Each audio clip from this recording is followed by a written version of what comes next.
Janasena party అధ్యక్షుడు పవన్ కళ్యాణ్ నేటి ఎన్నికల ప్రచారానికి బ్రేక్ పడింది. అనారోగ్యం కారణంగానే ఆయన ఇవాళ విరామం ప్రకటించినట్లు పార్టీ వర్గాలు వెల్లడించాయి. సార్వత్రిక ఎన్నికల నేపథ్యంలో వరుస పర్యటనలు చేస్తున్న పవన్ నిన్న విజయనగరం జిల్లా పర్యటనలో డిహైడ్రేషన్కు గురయ్యారు. దీంతో గన్నవరం ఎయిర్పోర్ట్లోని రమేష్ హాస్పిటల్ టెలిమెడిసిన్ సెంటర్కు ఆయన ప్రాథమిక చికిత్స కోసం వెళ్లారు. మెరుగైన వైద్యం కోసం ఆయుష్ ఆసుపత్రికి పవన్ వెళ్లారు. అక్కడ ఐసీయూలో చికిత్స అందించిన తర్వాత రాత్రికి డిశ్చార్జ్ చేశారు. డాక్టర్లు రెస్ట్ తీసుకోవాలని సూచించడంతో ఇవాళ తన ప్రచారానికి బ్రేక్ ఇచ్చారు జనసేనాని.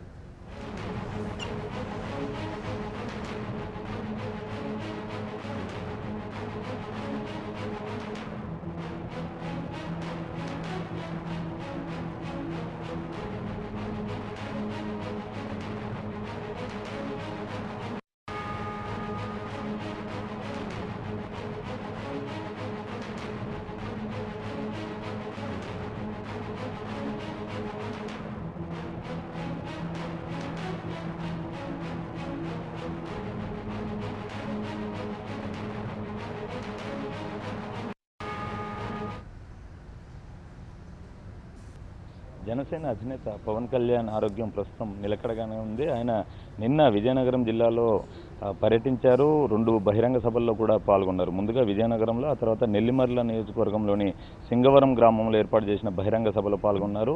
ఆ 2 సభల కారణంగానే ఆయన డీహైడ్రేషన్ గురయ్యారని చెప్పాలి. ఎందుకంటే ఎండ తీవ్రత అధికంగా ఉంటుంది. యూవీ ఇండెక్స్ స్థాయి కూడా 10 నుంచి 12% మధ్యలో ఉంటుంది. 10 వరకు ఉంటేనే ఎవరైతే హ్యూమన్ బాడీ ఉంటుందో అది డీహైడ్రేషన్కి గురవుతుందో, అలాంటి 12 దాటి ఆ యూవీ ఇండెక్స్ స్థాయి ఉంటుంది. ఈ నేపథ్యంలోనే బాడీకి సంబంధించిన షుగర్ లెవెల్స్ ఇవన్నీ కూడా పడిపోతూ ఉంటాయి. పవన్ కళ్యాణ్ కూడా విరామం లేకుండా అవిశ్రాంతంగా ఎన్నికల ప్రచారాన్ని నిర్వహిస్తున్నారు. ఆయన రోజుకి 4 బహిరంగ సభల్లో పాల్గొంటున్నారు. పవన్ కళ్యాణ్తో పాటు పవన్ కళ్యాణ్ అభిమానులంతా కూడా ఎండను సైతం లెక్క చేయకుండా పవన్ కళ్యాణ్ బహిరంగ సభలకి తరలి వస్తున్నారు. ఈ నేపథ్యంలోనే వరుస బహిరంగ సభలను పవన్ కళ్యాణ్ నిర్వహిస్తున్నారు కాబట్టి నిన్న ఎండదెబ్బకు గురయ్యారు. ఆ తర్వాత ఎక్కడైతే విజయనగరం నుంచి తెనాలి, గుంటూరు జిల్లాలో ఆయన పర్యటించాల్సి ఉంది సత్తెనపల్లిలో. ఇటు వచ్చే క్రమంలోనే గన్నవరం ఎయిర్పోర్ట్కు చేరుకున్నారు. గన్నవరం ఎయిర్పోర్ట్లో ఆయన కళ్ళు తిరిగి పడిపోయారు. అక్కడి నుంచి వెంటనే ఆయుష్ హాస్పిటల్కి తరలించారు. అక్కడ ప్రాథమిక చికిత్స కూడా అందించారు. నిన్న అర్ధరాత్రి పవన్ కళ్యాణ్ని వైద్యులు డిశ్చార్జ్ చేశారు. అయితే పవన్ కళ్యాణ్కి ఒక సూచన కూడా చేశారు. మీరు మళ్ళీ మొండికేసి ఎన్నికల ప్రచారాన్ని నిర్వహించకండి. ఈరోజు మీరు రెస్ట్ తీసుకోండి. మీ షుగర్ లెవెల్స్ అన్నీ కూడా పడిపోయాయి. మీరు ఖచ్చితంగా రెస్ట్ తీసుకోవాల్సిందే. మొండికేసి మీరు ఎట్టి పరిస్థితుల్లోనూ మీ జన సైనికుల్ని, మీ అభిమానుల్ని దృష్టిలో పెట్టుకుని మళ్ళీ ఎండలోకి వెళ్ళొద్దు అంటూ పవన్ కళ్యాణ్కి డాక్టర్లు సూచించారు. డాక్టర్ల సూచన మేరకే పవన్ కళ్యాణ్ ఇవాళ తన నివాసం ఏదైతే విజయవాడలోని నివాసం ఉందో ఆ నివాసంలో ప్రస్తుతం విశ్రాంతి తీసుకుంటున్నారు. ఆయన ఈరోజు షెడ్యూల్ ప్రకారం అయితే రాజమండ్రి, అలానే కాకినాడ, రాజానగరం, విశాఖ జిల్లాలోని పాడేరు నియోజకవర్గంలో ఉన్న చింతపల్లి ఈ 4 బహిరంగ సభల్లో పాల్గొనాల్సి ఉంది. అయితే ఇవన్నీ కూడా ఇవాళ రద్దయ్యాయి. నిన్న కూడా గుంటూరు జిల్లాలో ఆయన పర్యటన ఉండాల్సి ఉండింది. 2 బహిరంగ సభలు కూడా రద్దయ్యాయి, సత్తెనపల్లి, తెనాలి.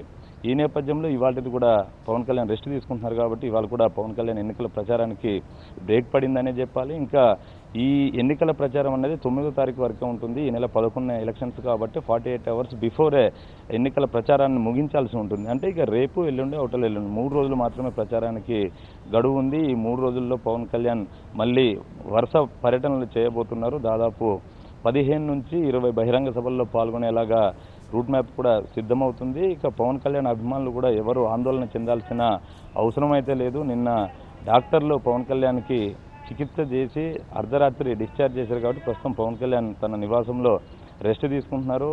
నిన్నంతా కూడా ఆయనకి సెలైన్లు ఎక్కించారు, అలానే ఫ్లూయిడ్స్ కూడా కొన్ని ఎక్కించారు. ఈ నేపథ్యంలోనే పవన్ కళ్యాణ్ అభిమానులంతా కూడా మన 99 టీవీకి కాల్ చేసి అన్న పరిస్థితి ఎలా ఉంది అంటూ కూడా అడుగుతున్న పరిస్థితి అయితే ఉంది. పవన్ కళ్యాణ్ మాత్రం ఈ రోజంతా కూడా విశ్రాంతి తీసుకుంటారు. రేపటి నుంచి తన పర్యటన ఏదైతే ఉంటుందో దాన్ని మళ్ళీ కొనసాగిస్తారు. ఇక పవన్ కళ్యాణ్ ఎక్కడికి వెళ్ళినా కూడా ప్రజలు బ్రహ్మరథం పడుతున్నారు. ప్రజలంతా కూడా స్వచ్ఛందంగా తరలి వస్తున్నారు. ఎండని సైతం లెక్క చేయకుండా పవన్ కళ్యాణ్ ఏం ప్రసంగిస్తున్నారా అన్నది ఆసక్తిగా వింటున్నారు. పవన్ కళ్యాణ్ కూడా తాను ఏం చెప్పదలుచుకున్నది ప్రజలకు సవివరంగా తెలియజేస్తున్నారు. తన మేనిఫెస్టో ఏదైతే ఉందో ఆ మేనిఫెస్టోలో పొందుపరిచిన అంశాలన్నింటిని కూడా ప్రజల ముందు ఉంచుతున్నారు. అలానే అటు వైసీపీ, టీడీపీకి సంబంధించి ఇస్తున్న హామీలు ఏవైతే ఉన్నాయో అవి ఆచరణకు సాధ్యమయ్యే హామీలు కాదు. జనసేన పార్టీ ఇస్తున్న హామీలన్నీ కూడా ఆచరణకు సాధ్యమయ్యే హామీలు అంటూ పవన్ కళ్యాణ్ చెప్తూ వస్తున్నారు.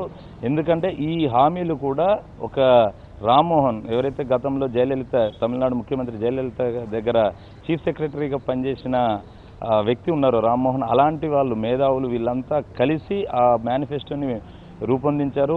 ఆ మేనిఫెస్టోలో పొందుపరిచిన అంశాలని పవన్ కళ్యాణ్ చెప్తూ వస్తున్నారు.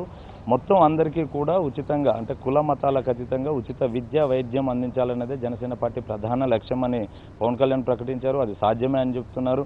అదే కాకుండా అన్నదాతల్ని ఎవరూ పట్టించుకోవడం లేదు. ఈ నేపథ్యంలోనే కర్షకులను పట్టించుకునేందుకు ఆర్థిక సాయంగా 8,000 రూపాయలు ప్రతి ఎకరానికి ఇస్తా అన్నారు. అలానే 60 ఏళ్లు పైబడిన చిన్నకారు రైతులతో పాటు కౌలు రైతులకు ప్రతి నెల 5,000 రూపాయల పెన్షన్ ఇస్తా అన్నారు. విద్యార్థులకు సంబంధించి కూడా ఉచిత విద్య, బస్సు సౌకర్యం, అలానే రవాణా సౌకర్యంతో పాటు వాళ్ళకి భోజన సౌకర్యం కూడా కల్పిస్తా అన్నారు.